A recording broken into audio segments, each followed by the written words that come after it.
Okay, तो भाई पिछली क्लास में हमने क्या बात करी थी? Sir types of covalent bond पढ़ रहे थे, पाई बॉन्ड तक पढ़। हाँ जी, पाई बॉन्ड तक हमने कर लिया था, ठीक है। अब उसके आगे हम जानने वाले थे, चलो जी आगे आते हैं। जहां तक मैंने पढ़ाया था वहां तक सबको क्लियर है बिल्कुल?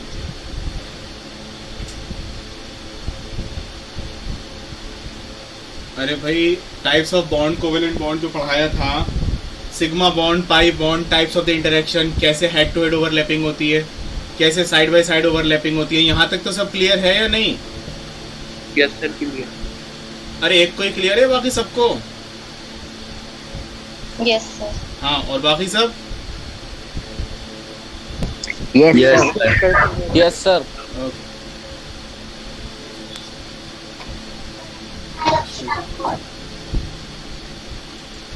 चलो आगे स्टार्ट करें।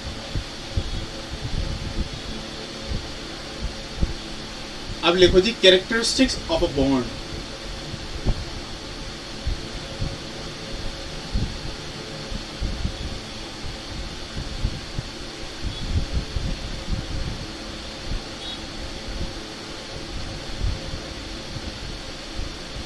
कैरेक्टरिस्टिक्स ऑफ अ बॉन्ड, पहली बात बॉन्ड लेंथ। बॉन्ड लेंथ क्या होती है जी? बॉन्ड लेंथ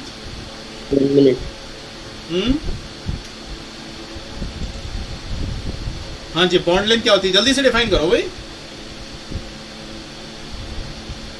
वेडनेसडे की क्लास में 2 शेयर्ड इलेक्ट्रॉन के बीच की लेंथ। 2 शेयर्ड इलेक्ट्रॉन के बीच की लेंथ, जरा सोच समझ के अल्फाज का यूज कीजिए जनाब। तो एटम जिनके बीच में इलेक्ट्रॉन शेयर हुआ है उनके बीच की डिस्टेंस आप ये कह सकते हैं। इलेक्ट्रॉन के बीच का डिस्टेंस थोड़ी हो, है ना? और कोई जल्दी जल्दी बताओ भाई। वेडनेसडे की क्लास का टाइमिंग ऐसे ही होता है, थोड़ा कम होता है। हाँ बोलिए सर, दो एटम्स का बॉन्ड होता है उनके दोनों न्यूक्लियस के बीच का लेंथ। ओके ग्रेट, यानी कि the average distance between the molecules. जी भाई फारूक ले गया था मालूम है, शरबत सदर बोल रहे हैं वो, कोई कह रहे ये नहीं बोल रहे। बस शरबत सदर निकालिए, शरबत सदर दूसरा है ना नजले के लिए कौन?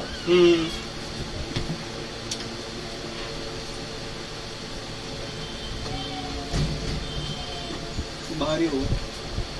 बड़ी चीज है ना, बड़ी शरबत सदर एक ही साइज आता है, नहीं बड़ा भी जैसा ये नीचे रखा हुआ है।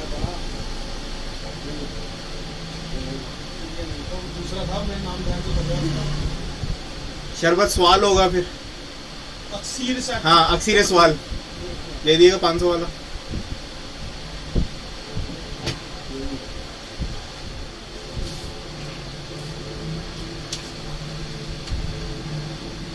नीचे होना चाहिए, नीचे।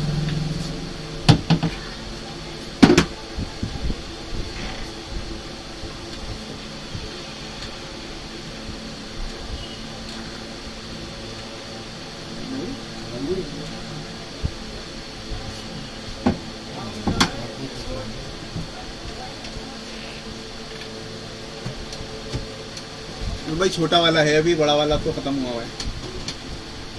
छोटा वाला एक रखा हुआ है, या छोटा वाला भी मंगा लीजिए, सुभागों वाला मंगा लीजिएगा, बड़ा वाला ये रखा है। जी वो नहीं है, खत्म हुआ, तो मंगा लेना वो। ठीक है इंशाल्लाह मंगा दूँ।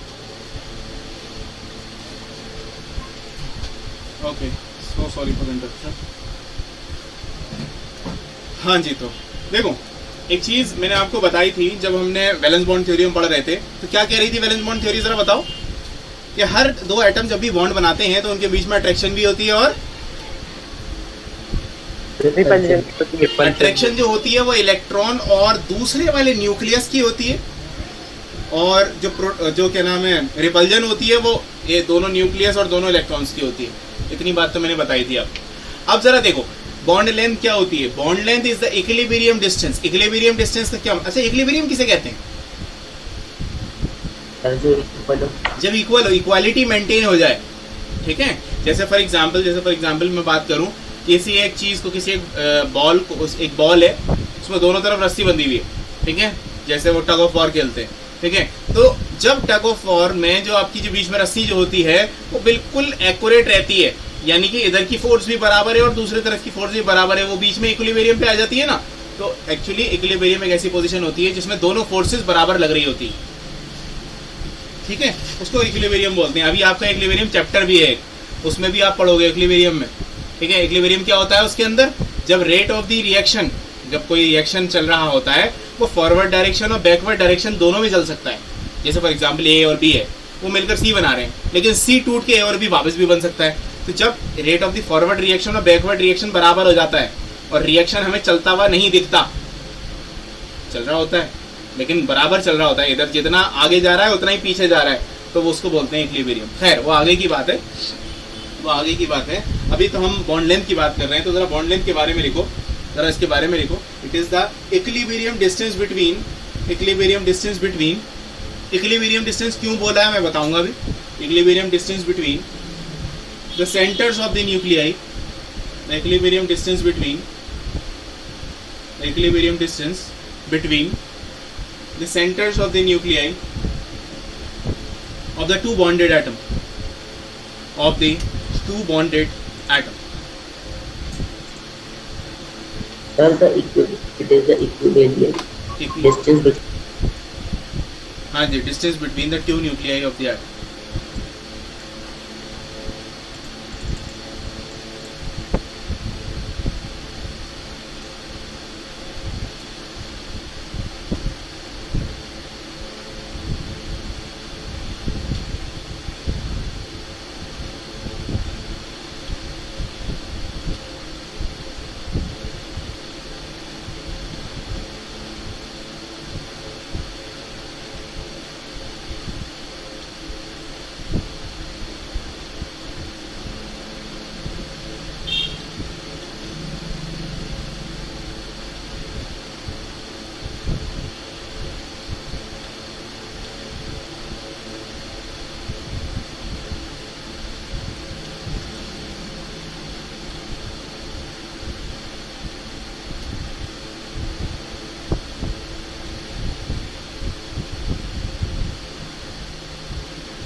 Close.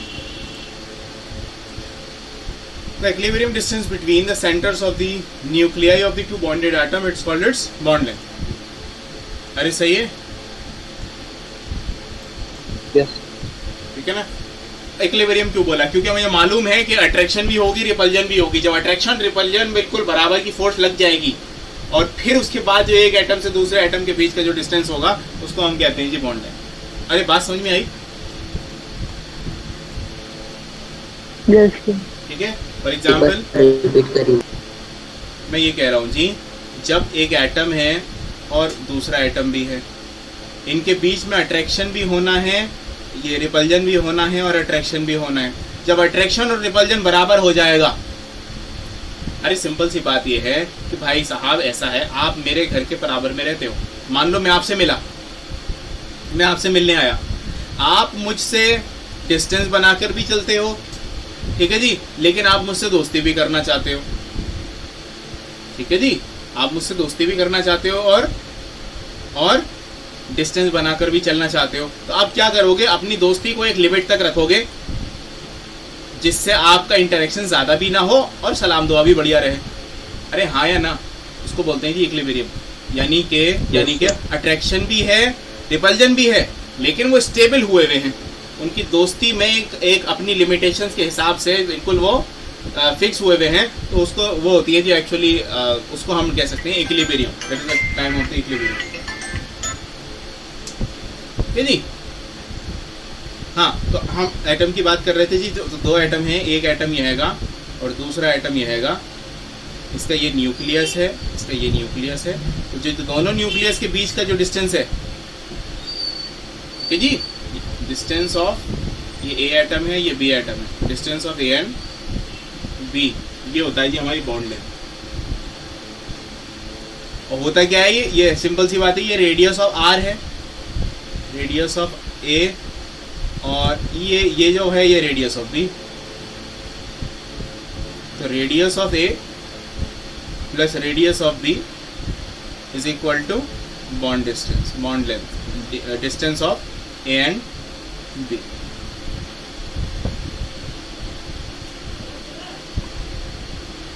अरे ठीक है, यस सर। हाँ जी आ गया। देखो factors affecting the bond length,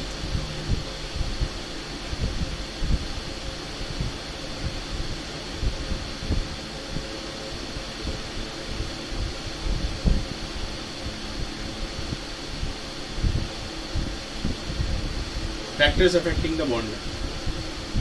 पहला factor size of the atom.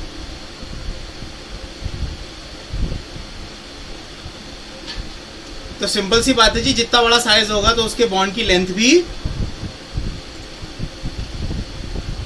ज्यादा होगी। एग्जैक्टली क्या लिखोगी जी, greater the size of the atom greater will be the bond length. Example में लिख लेना, अगर मैं HCHF की बात करूं, HCl की बात करूं, HBr की बात करूं और HI की बात करूं, तो बता दो जी कौन सबसे बड़ा है? अरे सबसे बड़ा HBr है, HBr।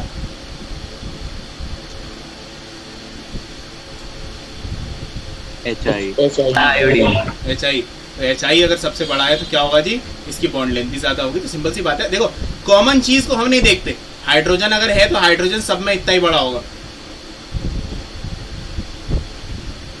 हाँ, अब मैं फ्लोरीन की अगर मैं बात करूं तो देखो फ्लोरीन थोड़ा सा इतना बड़ा, क्लोरीन थोड़ा सा और बड़ा, ब्रोमीन थोड़ा सा और बड़ा, और आयोडीन तो और ज्यादा बड़ा। तो अब तुम देख कर ही अपने आप बता दोगे जी, ये देखो ये इतनी सी बॉन्ड लेंथ, ये इसकी बॉन्ड लेंथ, ये इसकी बॉन्ड लेंथ और ये इसकी। अरे बात समझ में आई? जितना बड़ा साइज उतनी ज्यादा बॉन्ड। अरे हाँ या ना? Yes sir. ठीक है जी। Next yes sir. Next multiplicity of the bond.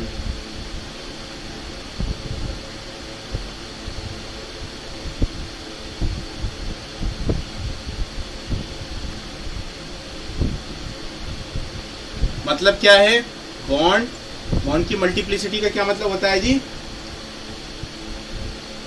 अरे बॉन्ड ऑर्डर क्या है? Bond order in the sense कि जी डबल बॉन्ड है, ट्रिपल बॉन्ड है, कौन सा बॉन्ड है? तो इसमें याद रखने वाली बात यह है कि जी याद रखना बच्चों, सिंगल बॉन्ड, डबल बॉन्ड और ट्रिपल बॉन्ड। अरे यही 3 बॉन्ड तो सुने हैं, यस सर। है ना? याद Yes, रखना कि सिंगल बॉन्ड है जी, सिंगल बॉन्ड सबसे बड़ा होता है, डबल बॉन्ड थोड़ा सा और करीब करीब होके हो जाता है, और ट्रिपल बॉन्ड सबसे छोटा बॉन्ड लेंथ होती है जी, ट्रिपल बॉन्ड। अरे सही है। सर कोई रीजन नहीं है। किसका बेटा, किसका? इसका रीजन? अरे इसका रीजन मैं देता हूँ। मेरे पास आओ, मेरा एक हाथ पकड़ लो, मेरे पास आना, मेरा एक हाथ पकड़ लेना, दोबारा आना तो दोनों हाथ पकड़ लेना, ठीक है? और तीसरी बार आना तो दोनों हाथ के साथ साथ एक क्या नाम है, बीच में एक बेल्ट भी बांध लेना ताकि और ज़्यादा मजबूत हो जाए। तो सिंपल सी बात यह है, जितने ज़्यादा बॉन्ड होंगे, जितने ज़्यादा इलेक्ट्रॉन शेयर्ड होंगे, उतनी ज़्यादा टाइटनेस आ जाएगी बीच में, और उतने ज़्यादा इलेक्ट्रॉन ये करीब करीब आ जाएंगे। अब तुम एक चीज़ खुद सोचो, ये चीज़ मैंने आपको बताई थी, ये चीज़ मैंने आपको बहुत बढ़िया करके बताई थी। इसके अंदर जो होगा सिर्फ हेड टू हेड ओवरलैपिंग होगी, है ना? इसके अंदर हेड टू हेड तो है, इसके अंदर हेड टू हेड तो है ही, लेकिन साइड बाय साइड, एक साइड बाय साइड भी ओवरलैपिंग। अब देखो साइड बाय साइड ओवरलैपिंग होने के लिए और करीब आना पड़ेगा, नहीं आना पड़ेगा? अरे इसको और करीब आना पड़ेगा या नहीं? यस सर, आना पड़ेगा। इसीलिए इसके बॉन्ड में, इसके बॉन्ड और ज्यादा करीब हो जाएगा। अब इस वाले की अगर मैं बात करूं तो इसके अंदर तो यहाँ भी इधर भी होते हैं, तो उसके लिए फिर और ज़्यादा करीब आना पड़ेगा, ये और ज़्यादा कम हो जाएगा। अरे ठीक है भाई, समझ में आया जी reason? Yes sir. Single bond Yes, सबसे sir. ज्यादा बॉन्ड लेंथ होती है, उसके बाद डबल बॉन्ड, फिर ट्रिपल बॉन्ड। ओके, हाँ जी बोलिए। सर जिसकी बॉन्ड लेंथ कम होगी उसका साइज भी कम होगा। बिल्कुल बिल्कुल जी, बिल्कुल सही बात करी आपने। जिसकी बॉन्ड लेंथ कम होगी उसका साइज अपने आप ही कम होगा। अगर मैं आपसे सिर्फ इतना कह दूं कि जी मेरे पास दो चीज़ें हैं, H2O और H2S, इसमें H और O की जो लेंथ है और H और S की जो लेंथ है, ये मान लो यहाँ पर एग्जांपल दे रहा हूँ जी, यहाँ पर 100 है और यहाँ पर है जी 150, तो अपने आप बता देना ऑक्सीजन सल्फर के साइज में क्या डिफरेंस होगा। अरे किसका साइज बड़ा होगा जी, ऑक्सीजन का या सल्फर का? सिंपल। सिंपल सी बात है, सिंपल सी बात है ना। अरे बात समझ में आई? आगे बढ़ा जाए। Yes sir. हाँ आगे बढ़ो, यस सर। आगे बढ़ो। नेक्स्ट आते हैं। नेक्स्ट है जी type of the hybridization. Type of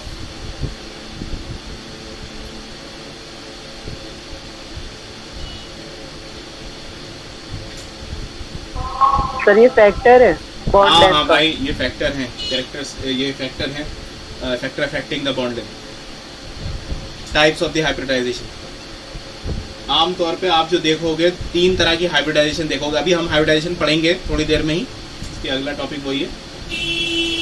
याद रखने वाली बात यह है कि यहाँ पर sp3 होता है, sp2 होता है और sp होता है। ये 3 तरह के हाइब्रिडाइजेशन पढ़ेंगे। ओके, तो भाई याद ये रखने वाली बात है। अच्छा ये बताओ, इसके अंदर S कितने परसेंट है?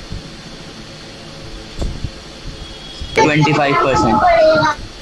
क्या मतलब क्या मतलब? देखो टोटल मिला के कितने हैं जी? P 3 है और एक S है, यानी कि टोटल मिला के 4 हैं।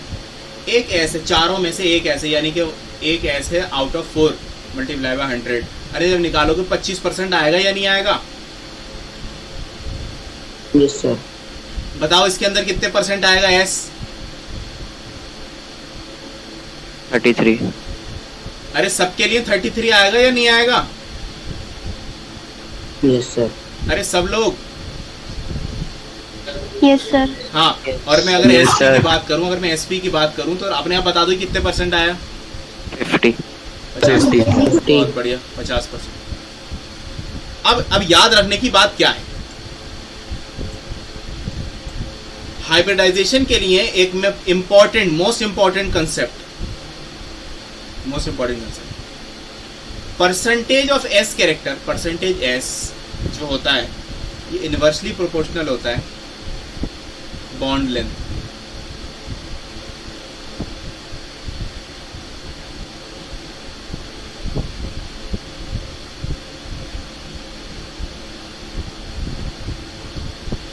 अरे बात समझ में आई? इनवर्सली प्रोपोर्शनल होता है जी बॉन्ड लेंथ।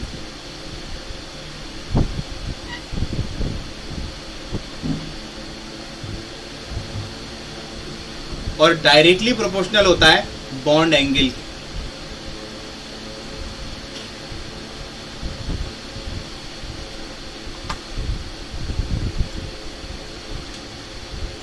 अरे ठीक है, यस सर। ये याद करने वाली बात है। इसका रीजन भी बताऊंगा, अभी हम पढ़ेंगे ना हाइब्रिडाइजेशन। हाइब्रिडाइजेशन ऐसे पढ़ा दूंगा कि तुम्हें ग्रेजुएशन तक जरूरत नहीं पड़ेगी। ठीक है, तो हाइब्रिडाइजेशन में इसी अभी के लिए याद रख लो। आगे जाकर जब हम हाइब्रिडाइजेशन पढ़ेंगे तो मैं रीजन भी बता दूंगा क्या क्यों है ये।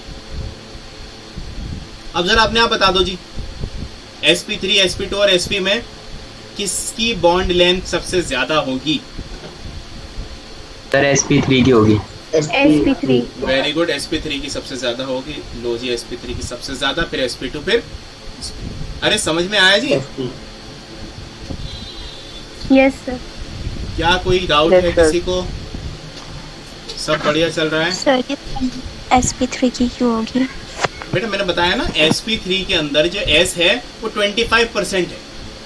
क्यों है जी 25%? अरे टोटल मिला के कितने ऑर्बिटल दिख रहे हैं? 3 p है, एक S है ना? 3 p है और एक S है, यानी कि टोटल मिला के 4। अब S कितने हैं इसमें? एस कितने हैं इसमें? So one. एक है तो जी 1/4 मल्टीप्लाई बाय 100 कितने परसेंट हो गया? अरे 25% हो गया।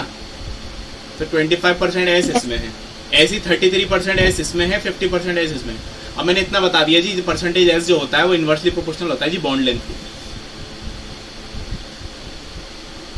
Okay sir. ठीक है, तो जी एस ज्यादा बॉन्ड लेंथ कम, और एस कम तो बॉन्ड लेंथ ज्यादा, इसलिए 25% वाला जो एस है sp3 जो है उसकी सबसे ज्यादा बॉन्ड लेंथ होती है।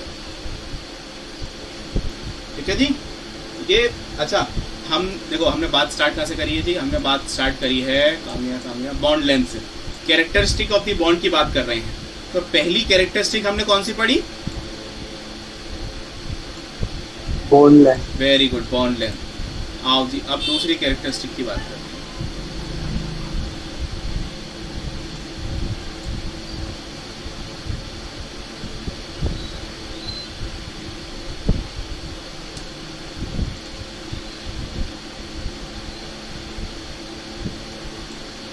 आओ जी कैरेक्टरिस्टिक नंबर 2।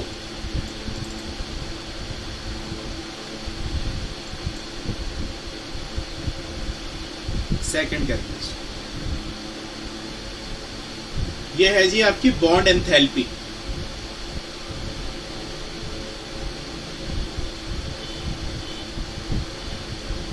बॉन्ड एंथैल्पी लिखो इसके बारे में। लिखो क्या यार, मैं ही लिख दे रहा हूँ। सर हाँ बोलिए।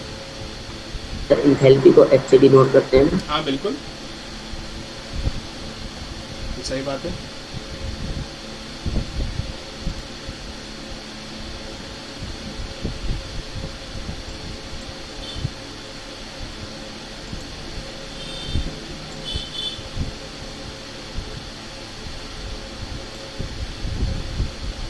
हाँ जी लिखो जी सर।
ठीक है जी भाई। The amount of the energy required to break 1 mole of a particular type of the bond into the separate gaseous atom. मतलब सिंपल सी बात यह है, अगर मैं HCl की बात करूं, HCl के 1 मोल मॉलिक्यूल को तोड़ने के लिए कितनी एनर्जी मुझे चाहिए है, उसको बोलते हैं जी बॉन्ड एंथैल्पी।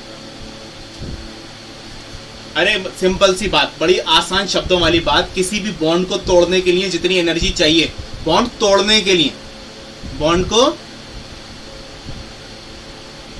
तोड़ने के लिए कितनी एनर्जी चाहिए, उसको हम बोलते हैं जी बॉन्ड एंथैल्पी।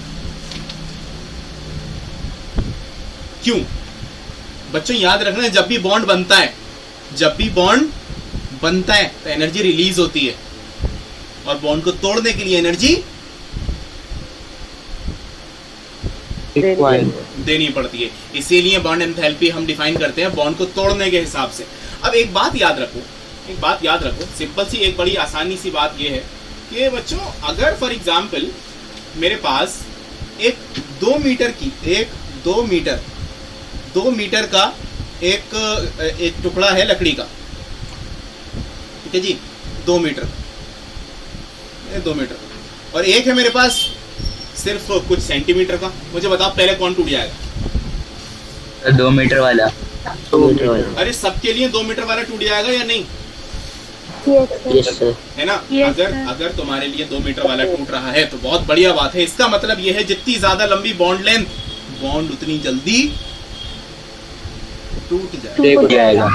और अगर बॉन्ड जल्दी टूट जाएगा तो उसको तोड़ने के लिए एनर्जी ज्यादा लगेगी या कम लगेगी?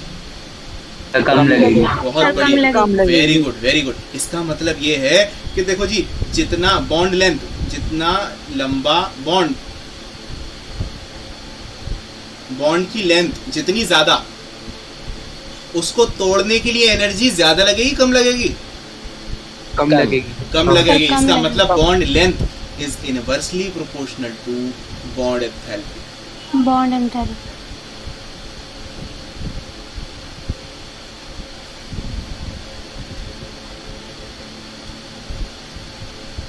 अरे बात समझ में आई? Yes sir. यस है ना? सर। ऐसे ही और कैरेक्टरिस्टिक पढ़ते हैं। लिखो जी, कैरेक्टरिस्टिक्स ऑफ बॉन्ड एंथैल्पी।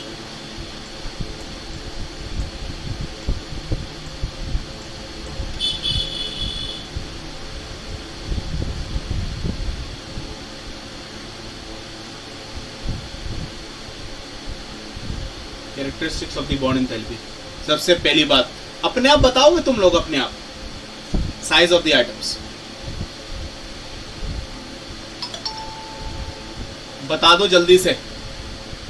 अगर एटम का साइज बड़ा होगा तो क्या होगा?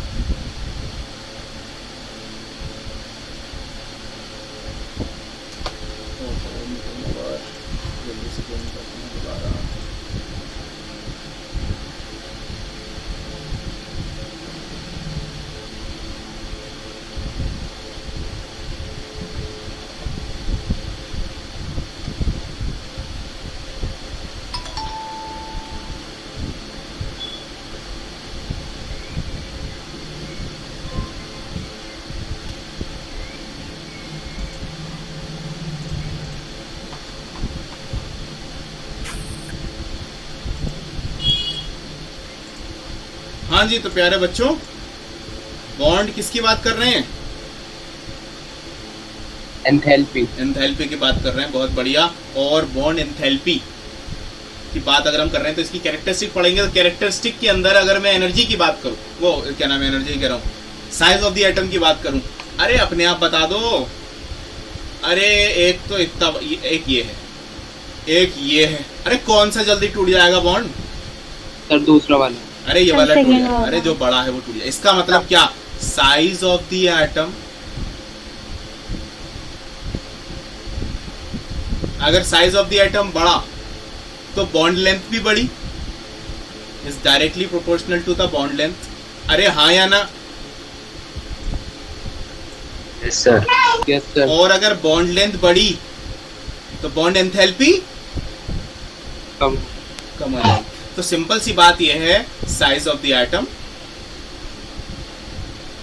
Is inversely proportional to the bond enthalpy. अरे हाँ या ना? Yes sir. Yes sir. अरे सिर्फ एक यस सर सुनने को मिला मुझे, 2-3 मिल गए। अरे बाकी सब हो? यस। Yes sir. अरे क्लियर Yes, हो रही, sir. बातें क्लियर हो रही हैं जी, समझ में आ रही हैं? Yes sir. हाँ, यस सर। ओके।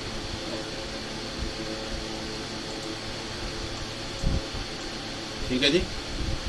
दूसरी कैरेक्टरिस्टिक पढ़ते हैं। दूसरी कैरेक्टरिस्टिक है जी मल्टीप्लिसिटी ऑफ द बॉन्ड।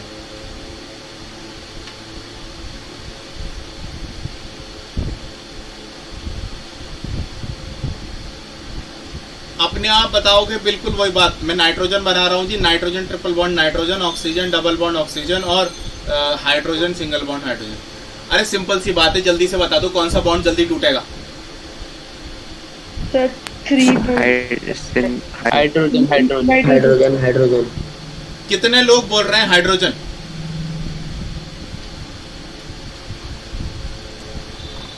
अरे हैंड रेज कर सकते हो, यहाँ ऑप्शन होता है। नाइट्रोजन। नाइट्रोजन। ओके, आप कह रहे हैं जी नाइट्रोजन, नाइट्रोजन का बॉन्ड जल्दी टूटेगा।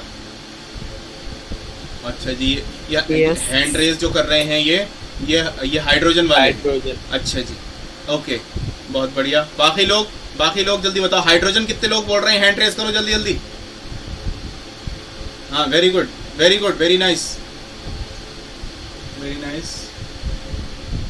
हाँ ठीक है, कोई बात नहीं जी, ठीक है, वेरी गुड।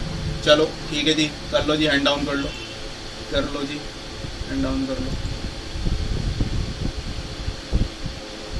नाइस, बहुत बढ़िया।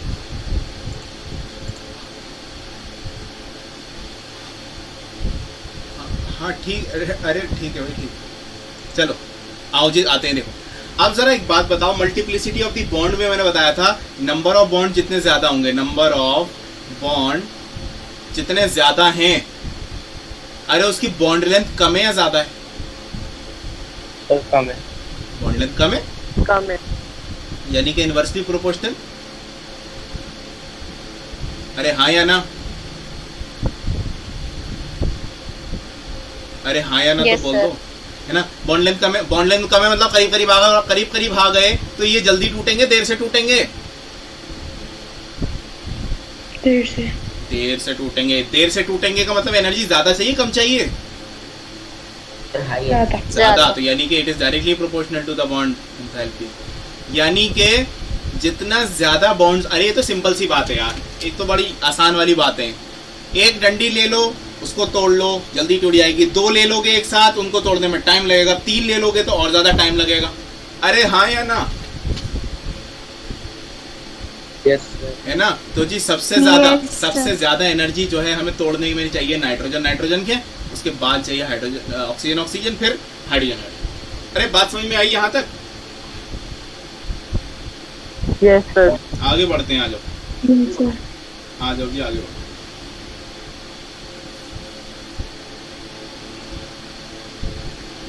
आओ जी आओ। नेक्स्ट नेक्स्ट कह रहा है जी number of the lone pairs.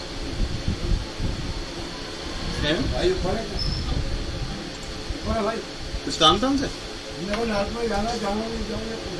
क्या कुछ सामान लेना है? क्या क्या लेना है? घर तक 7 बजे चले जाइएगा? तुम छुट्टी के बाद चले जाइएगा? अपने घर का नहीं, आपके घर का। अच्छा अच्छा, यहाँ हो गया सारा काम तो नहीं है? हाँ, यहाँ पर काम नहीं है। चले जाइए, ले आइए जो लाना है। पुरानी आदमी, वो लाना है गाय पर। अच्छा अच्छा, हाँ ले आइए। हेलो या सर। हाँ, तो तीसरी कैरेक्टरिस्टिक जो है, तीसरी कैरेक्टरिस्टिक लिखो जी, ये है आपकी number of the lone pairs.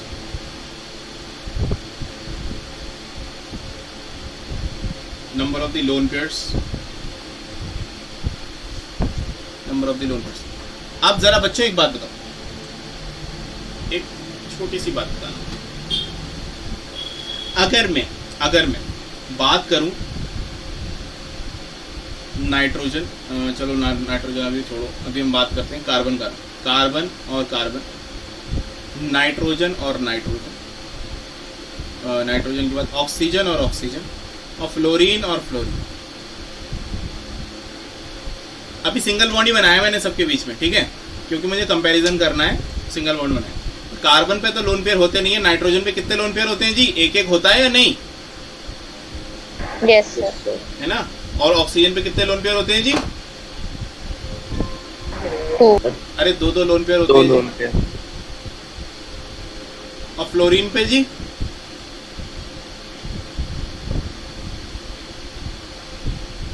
अरे 3 लोन पेयर होते हैं या नहीं?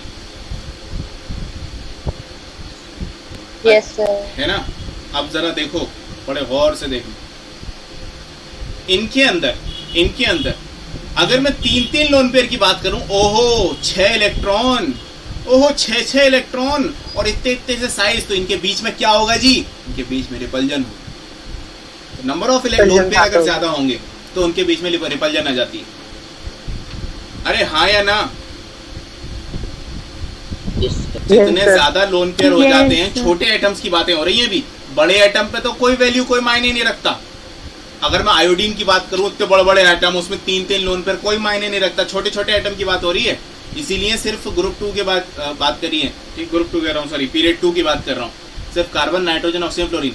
अब देखो जी, इसमें 3, इसका मतलब ये ज्यादा रिपल्जन, इसके अंदर सिर्फ 2 हैं, इसके अंदर रिपल्जन है तो, लेकिन थोड़ी कम है, इसके अंदर है और कम है, इसके अंदर तो बिल्कुल भी नहीं है। अरे बात समझ में आई?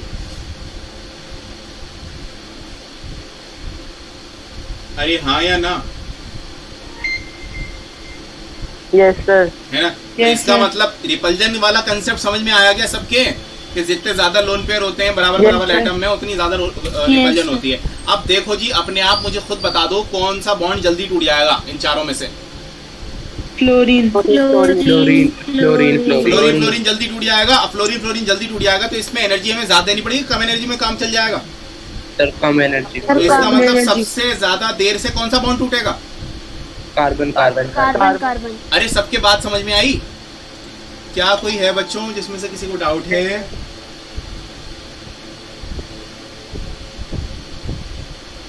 अरे किसी को डाउट है क्या? No sir. कार्बन के ऊपर लोन पेयर क्यों नहीं होता? बेटे कार्बन के ऊपर लोन पेयर क्यों नहीं होता? होता है कुछ कंडीशन में होता है जिसको हम कार्बीन कहते हैं, अदरवाइज कार्बन टेट्रावेलेंट होता है।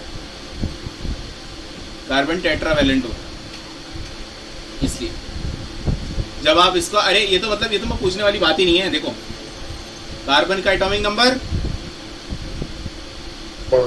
4 6। तो जी क्या हो गया जी? 1s2 2s2 और 2s2 और 2p2। तो हुआ क्या? दो इलेक्ट्रॉन यहाँ आ गए और यहाँ पर 2 इलेक्ट्रॉन यहाँ आ गए। अब देखो होता क्या है, अब देखो एक तो कार्बन ऑलरेडी छोटा सा है, ठीक है? तो होता क्या है, कार्बन के छोटा होने की वजह से इसके और इसके बीच का गैप बहुत कम आ जाता है, बहुत ही कम हो जाता है, जिस वजह से एक इलेक्ट्रॉन अपने आप एक्साइट कर जाता है बिना कुछ करे हुए। इसको बोलते हैं सेल्फ एक्साइटेशन। एक्साइटेशन ना दो तरह की होती है, एक तो फोर्स्ड एक्साइटेशन और एक सेल्फ एक्साइटेशन। देखो सेल्फ एक्साइटेशन तुम्हें याद होगा किसके अंदर हो रही थी? अरे क्रोमियम और कॉपर में हो रही थी अपने आप एक्साइटेशन, यस सर। है ना? तो इसके अंदर भी देखो एक्साइटेशन ऐसी होती है। तो क्या हो जाता है जी, एक इलेक्ट्रॉन यहाँ आ जाता है, तो इसका लोन पेयर यहाँ से हटके ये अपने आप एक्साइट कर जाता है और हर एक के अंदर एक एक इलेक्ट्रॉन आ जाता है। देखो ऐसे ये बन जाता है। तो फिर इसकी कॉन्फ़िगरेशन 1s2 2s1 और 2p3। कॉन्फ़िगरेशन अब नॉर्मल कॉन्फ़िगरेशन वही रहती है। ये जब की बात कर रहा हूँ जब बॉन्डिंग में आती है ये सब चीज़, वहां तो क्रोमियम और कॉपर में एटॉमिक फॉर्म में अपने आप एक्साइटेशन हो रहा था। यहां पर जो एक्साइटेशन होगा, यहां पर बॉन्ड बनने के बाद एक्साइटेशन होगा, ठीक है? इसलिए आप इलेक्ट्रॉनिक कॉन्फ़िगरेशन कभी लिखोगे तो 2s2 2p2 ही लिखना, ठीक है? अभी ये क्लास खत्म करने के बाद एक वीडियो शेयर करूंगा, वो है तो उसकी एनिमेशन जो है वो यूएस की है, ठीक है? लेकिन उसमें नरेशन मेरी है। एक प्रोजेक्ट चल रहा था यूएस में, तो उसके साथ मैंने काम किया था, तो एक वीडियो भी शेयर करूंगा, उसमें देखना। उसमें भी इसी के बारे में कुछ बताया गया है, लोन पेयर वाला सीन पूछना, बहुत सारी चीज़ें उसमें क्लियर होंगी, देखना उसको आराम से, ठीक है? हाँ जी। तो अरे यहाँ की ये वाली बात समझ में आई? लोन पेयर में ज़्यादा रिपल्जन हो जाती है जिस वजह से वो बॉन्ड जल्दी टूट जाता है। बॉन्ड जल्दी टूटने का मतलब है उसकी बॉन्ड एंथैल्पी कम है। कम है। इसका मतलब यहाँ पर बॉन्ड एंथैल्पी का ऑर्डर बता दो जल्दी से। सबसे ज्यादा होगी इसकी और सबसे कम फ्लोरीन। ओके, अरे हाँ या ना तो बोल दो। Yes sir. चल बहुत आ गया।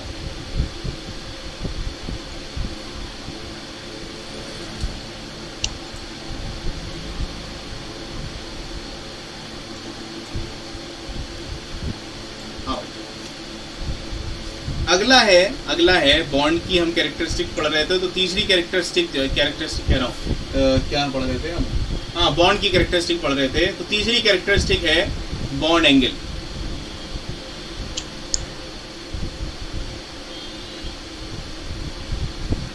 बॉन्ड एंगल, बॉन्ड एंगल होने के लिए ये तो सिंपल सी बात है, कम से कम 3 एटम तो होने चाहिए बॉन्ड एंगल शो करने के लिए, है ना? yes, sir. हाँ, ये तो सिंपल सी बात है, 3 एंगल तो होने चाहिए, 3 बॉन्ड तो होने चाहिए। आओ जी, इसकी डेफिनेशन क्या है? चलो जी डेफिनेशन लिख देते हैं, डेफिनेशन लिख देते हैं।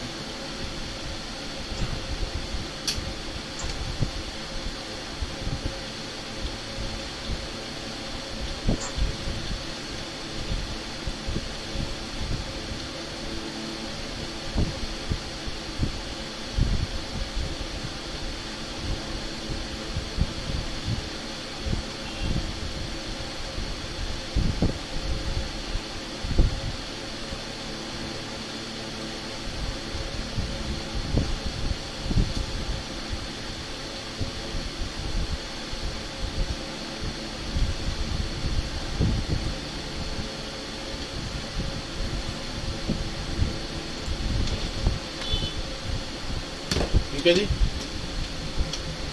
भाई, हम जब रिप्रेजेंट करते हैं लाइन को, यदि ये बॉन्ड है, ठीक है, तो उनके बीच में जो भी एंगल बनता है वो होता है जीवन। फॉर एग्जांपल ए एटम है, एक सी एटम ये लगा हुआ है, एक सी एटम ये लगा हुआ है।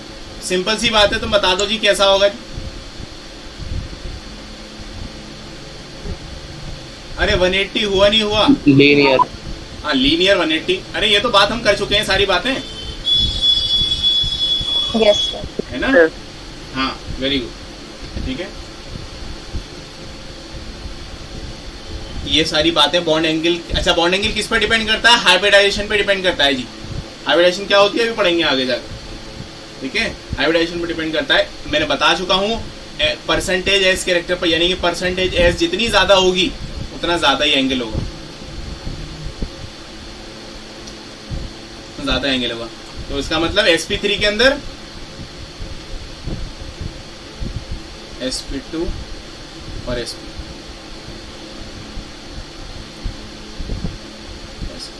हाँ इसके अंदर कितना परसेंट है जी? 25% इसमें है, 33% इसमें है और 50% इसमें है। अरे हाँ या ना? Yes, sir. है ना? तो इसका मतलब इसके अंदर सबसे ज्यादा एस कैरेक्टर है, तो इसका एंगल भी सबसे ज्यादा होगा, फिर इसका होगा। अरे बात समझ में आई? अरे हाँ या ना तो बोल दो। सर एक बार और एक्सप्लेन कर दिए बॉन्ड एंगल वाला कॉन्सेप्ट। बॉन्ड एंगल जो होता है बच्चों, बॉन्ड एंगल जो होता है वो दो बॉन्ड के बीच में एंगल जो बनता है वो होता है। फॉर एग्जाम्पल मैं मीथेन बनाऊं CH4, है ना, CH, तो इधर एक H पीछे की तरफ, एक H आगे की तरफ, एक H इस तरफ। अरे ऐसे ही तो होता है मीथेन। Yes sir. अब देखो इस हाइड्रोजन से इस हाइड्रोजन के बीच में क्या एंगल बनेगा, या फिर इस हाइड्रोजन से इस हाइड्रोजन के बीच में क्या एंगल बनेगा, या फिर इससे इसके बीच में क्या एंगल बन रहा है, या फिर इससे इसके बीच में क्या एंगल बन रहा है। ये होता है जी बॉन्ड एंगल, ठीक है।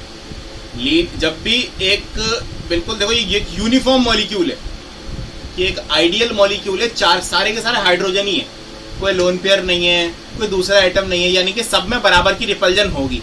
अरे VSEPR है ना, सब में बराबर की रिपल्जन होनी है। जब सब में बराबर की रिपल्जन होनी है तो सब में बराबर का एंगल भी होगा और सब में बराबर की बॉन्ड लेंथ भी होगी। अरे हाँ या ना?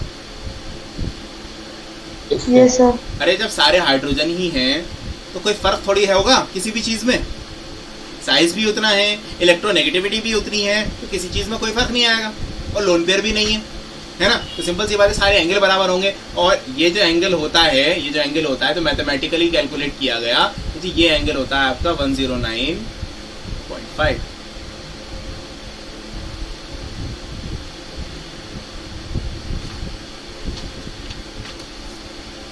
ठीक है। आमतौर पे एक्यूरेट जो लिखते हैं इंटरनेशनल लेवल पर, स्टूडेंट मतलब जो आप जिस लेवल पर हो वहाँ 109.5 एक्सेप्टेबल है। नॉर्मली लिखते हैं 109 डिग्रीज एंड 28 मिनट्स।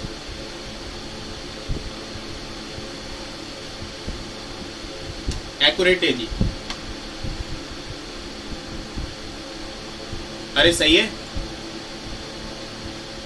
मिनट्स की यूज करते हैं क्या बेटा? मिनट्स की यूज करते हैं सर। डिग्री से छोटी यूनिट जो होती है वो मिनट्स की होती है। डिग्री से छोटी जो यूनिट होती है वो मिनट्स होती है। सर ये टाइम वाला मिनट है। हाँ जी, टाइम वाला मिनट।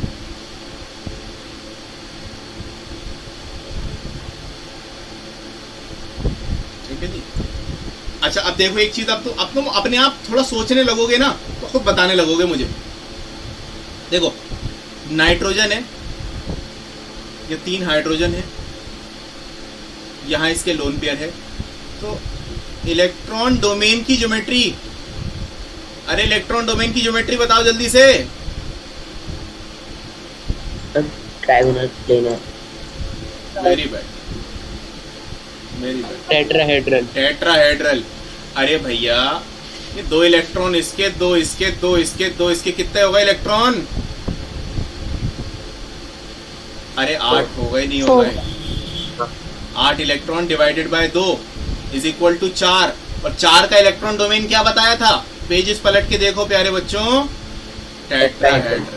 जब इलेक्ट्रॉन डोमेन टेट्राहेड्रल है तो इसका मतलब क्या है? इसका मतलब इसका एंगल जो होना चाहिए, एंगल होना चाहिए 109.28 होना चाहिए। अरे हाँ या ना? अगर ये आइडियल हो तो। लेकिन मैंने तुम्हें एक बात बताई थी कि लोन पेयर जो होता है वो ज्यादा रिपेल करता है दूसरों को। अरे बताई थी या नहीं? Yes sir. तो अगर लोन पेयर ज्यादा रिपेल करेगा तो इसका मतलब नाइट्रोजन का जो ऊपर वाला लोन पेयर है ये इस वाले हाइड्रोजन का भी धकेल देगा नीचे की तरफ, इसको भी धकेल देगा थोड़ा नीचे की तरफ, और इसको भी देगा। अरे हाँ या ना?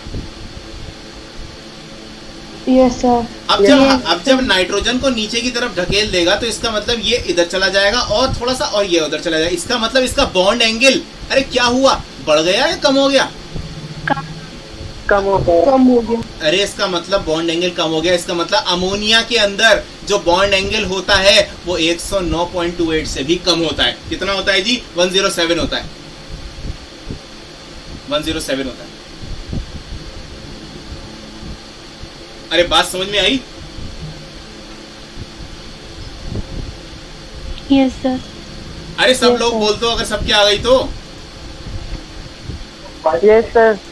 ठीक है? Yes sir. हाँ ग्रेट। अब अगला वाला देखो, तुम अपने आप बताओगे, मैं नहीं बताऊंगा। अगला वाला देखो, तुम अपने आप बताओगे। एक है मेरे पास ऑक्सीजन, ऑक्सीजन की इधर की तरफ एक हाइड्रोजन, दूसरी तरफ भी एक हाइड्रोजन, और इस पर 2 लोन पेयर। लो जी, ये खरगोश के प्यारे प्यारे से 2 कान बन गए। ये एक लोन पेयर, ये एक लोन पेयर। सबसे पहले मुझे बता दो इसका इलेक्ट्रॉन डोमेन की ज्योमेट्री कितनी होगी जल्दी से? टेट्राहेड्रल। अरे टेट्राहेड्रल होगी या नहीं होगी? अरे सबके हिसाब से टेट्राहेड्रल है या नहीं? किसी की ट्रायगोनल प्लेनर तो नहीं है जी? Very good. Tetra electron domain की ज्योमेट्री आ गई हमारी टेट्राहेड्रल। तो ज्योमेट्री जब टेट्राहेड्रल आ गई तो इसका मतलब इसमें कितना एंगल होना चाहिए था? 109.5। क्या इतना होगा? No sir. 2 लोन। तो 100, हाँ 2 लोन पेयर, तो 109.28 से ज्यादा होगा या कम होगा? कम होगा सर, कम होगा। क्या 107 से भी कम होगा? Yes sir. Very good. इसलिए याद रखना प्यारे बच्चों, इसमें वाटर के अंदर जो लोन पेयर, इसमें इन 2 लोन पेयर की वजह से इन हाइड्रोजन के बीच में जो एंगल होता है, जो ये वाला एंगल होता है, ये वाला जो एंगल होता है, ये होता है आपका 104.5। सर ये एंगल हमें याद करने? दिल करे तो कर लेना, नहीं तो ऑर्डर याद रख लेना कि वाटर, अमोनिया और मीथेन के अंदर, ठीक है, सबसे कम जो एंगल होता है वो वाटर का होता है, उसके बाद आता है अमोनिया का, उसके बाद आता है CH4। अगर याद कर लो तो बहुत बड़ी, ये तो याद रखना है, ये तो याद रखना है जी। बाकी 107 और 104 याद करने में कोई परेशानी आई थिंक नहीं होनी चाहिए। ठीक है, देखो चीज को दिल से पढ़ो। अरे ये सब समझ में आ रही हैं बातें जो मैं कह रहा हूँ? ये जो मैंने बताया है मीथेन, नाइट्रोजन, देखो तुमसे कोई भी कैसा भी सवाल पूछ सकता है, लेकिन तुम्हें अगर बेसिक मालूम है, तुम्हें रिपल्जन का कंसेप्ट मालूम है, तुम्हें VSEPR का मालूम है, जितने ज्यादा लोन पेयर होंगे उतना ज्यादा एंगल होगा। किसके बीच में? लोन पेयर और एटम के बीच में। अरे ज्यादा रिपल्जन होगी ना यहाँ, ये ज्यादा ही रिपेल कर रहे हैं ना इसे। अरे लोन पेयर एटम को रिपेल कर रहे हैं, नहीं कर रहे हैं, जिस वजह से एटम के बीच में जो एंगल है वो कम हो गया। एटम के बीच में एंगल कम हो गया। अरे सबके लिए कम हुआ नहीं हुआ? क्या किसी के लिए बढ़ गया? अरे सब बढ़िया चल रहा है बच्चों? Yes sir. हाँ यस सर। Yes sir. हाँ ओके ओके, तो ठीक है जी, इतना हो गया। मैं अगर मान लो मैं आपसे उसमें हूँ, मैं आपसे क्या नाम है, आपका जेई एडवांस का पेपर है जी। अब जेई एडवांस के पेपर में मैं क्या करूंगा, मैं खेल गया चालाकी। क्या मैं नहीं कह रहा जी आपसे कि आप हाइड्रोजन हाइड्रोजन का बताओ, मैं कहूंगा जी आपसे आप एक बात बता दो सिर्फ छोटी सी, क्या क्या ये वाला एंगल एक लोन पेयर से लेकर इस हाइड्रोजन का एंगल जो है ये 109.28 से छोटा होगा या बड़ा होगा, बस ये बताओ। बड़ा सर ज्यादा होगा। बड़ा होगा सर, बड़ा होगा। अरे बड़ा होगा, अरे ये बात सबके समझ में आ गई? अरे Yes, क्यों sir. बड़ा होगा ये बात समझ में आई? देखो Yes, कंसेप्ट वही होता है, कंसेप्ट सारा वही होता है, बात ये है हम उसको अप्रोच कैसे कर रहे हैं। अब कंसेप्ट तो वही था ना VSEPR वाला कि लोन पेयर में ज्यादा रिपल्जन होती है, उसके बाद लोन पेयर बॉन्ड पेयर में होती है, और उसके बाद बॉन्ड पेयर में होती है। अरे हाँ या ना, लेकिन हमने लगाया कैसे, स्टार्टिंग करी थी नीचे के बॉन्ड से, कहाँ पहुंच गए जी, लोन पेयर और दूसरे हाइड्रोजन। ठीक है, तो this is how we do approach the questions of the, specially क्या नाम है जो हमारे क्या बोलते हैं जेई और नीट के जो एग्जाम्स होते हैं, कॉम्पिटिटिव एग्जाम्स, इस तरीके से हम अप्रोच करते हैं। ठीक है जी, बॉन्ड एंगल की बात समझ में आई? Yes. आओ जी, Yes. आज की क्लास का आखिरी टॉपिक, आज की क्लास का आखिरी टॉपिक, नेक्स्ट टॉपिक है जी bond order.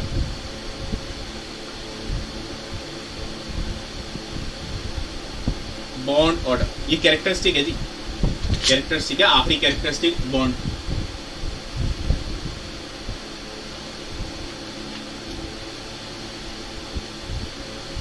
Okay, bond order क्या होता है जी, क्या कोई बताएगा? सर बॉन्ड किस ऑर्डर में अरेंज है? नहीं नहीं, बॉन्ड ऑर्डर असल में ये बताता है कि किसी भी एटम के बीच में कितने बॉन्ड हैं। बॉन्ड ऑर्डर जो होता है वो सिर्फ ये बताता है कि किसी भी दो एटम के बीच में कितने बॉन्ड हैं। फॉर एग्जाम्पल अगर मैं बात करूं H2 की, सबको मालूम है जी H होता है, तो क्या है बॉन्ड ऑर्डर 1।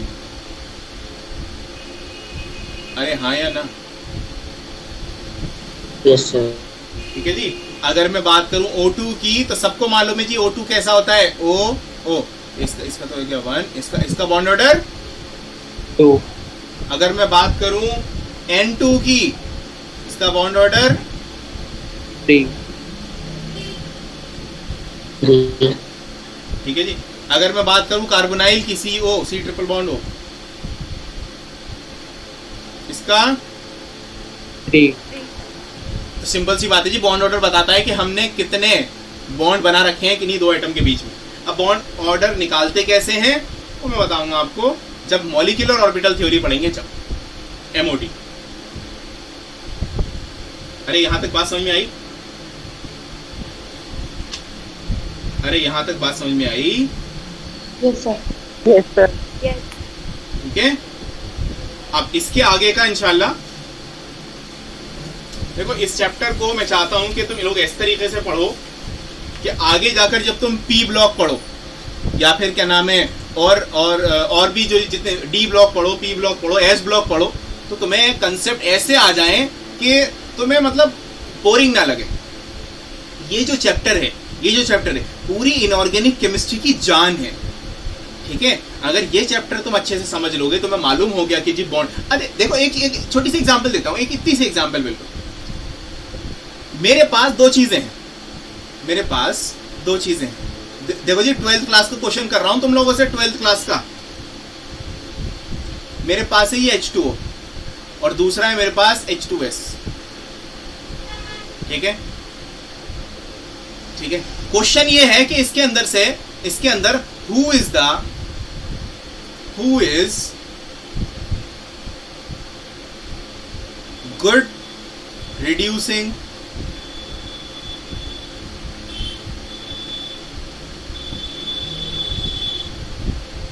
एजेंट। अब जरा देखो, अब क्वेश्चन के तारों को पकड़ो और उनको खींच लो, पूरे कपड़े को धागा बना लो। कैसे जी? देखो, रिड्यूसिंग एजेंट कौन होता है? रिड्यूसिंग एजेंट कौन होता है? जो हाइड्रोजन सप्लाई कर दे किसी को, अपना हाइड्रोजन दे दे, ले भाई हाइड्रोजन ले ले। अरे हाँ या ना? Yes sir. अरे रिडक्शन का मतलब देखो, हम स्टार्ट करते हैं यहाँ से। रिडक्शन का मतलब होता है हाइड्रोजन को एक्सेप्ट करना। अरे addition of hydrogen is reduction, लेकिन यहाँ है रिड्यूसिंग एजेंट, दूसरे को रिड्यूस करने वाला। अब दूसरे को रिड्यूस करने वाला तो हाइड्रोजन सप्लायर हो गया। अरे हाँ या ना प्यारे बच्चों? रिड्यूसिंग एजेंट का जो मतलब हो गया वो हो गया हाइड्रोजन का सप्लायर। अब हाइड्रोजन का सप्लायर का मतलब ये है इनमें से और इसमें से कौन हाइड्रोजन जल्दी निकाल देगा। अरे इतनी बात समझ में आई? Yes sir. अब कौन हाइड्रोजन जल्दी निकाल देगा जरा देखते हैं। आओ जरा तुम बताओ, अपने आप बताओगे। ये है ऑक्सीजन, ये एक हाइड्रोजन, ये दूसरा हाइड्रोजन, ठीक है। ये है मेरा सल्फर, ठीक है, ये मेरा सल्फर, और ये है एक हाइड्रोजन और ये दूसरा हाइड्रोजन। प्यारे बच्चों जल्दी से बता दो किसका बॉन्ड जल्दी टूट सकता है? सल्फर। अरे ये वाला बॉन्ड जल्दी टूट जाएगा, इसकी बॉन्ड एंथैल्पी कम होगी तो बॉन्ड जल्दी टूट जाएगा, जिस वजह से ये हाइड्रोजन जल्दी सप्लाई कर पाएगा। तो बता दो कौन है जी अच्छा रिड्यूसिंग एजेंट? H2S। अरे समझ में आया जी, इसको कैसे अप्लाई करना है इन कंसेप्ट्स को? Yes sir. अरे सब लोग बोल दो जी, बाकी सारे लोग। Yes sir. हाँ चलो ठीक है, फिर नेक्स्ट क्लास में मिलते हैं इंशाल्लाह। कल की क्लास। सर अस्सलाम वालेकुम। वालेकुम सलाम। अगर कोई डाउट है तो पूछ सकते हो, ठीक है। बाकी हाँ, आज के लिए क्लास हम यहाँ पर वाइंड अप कर सकते हैं।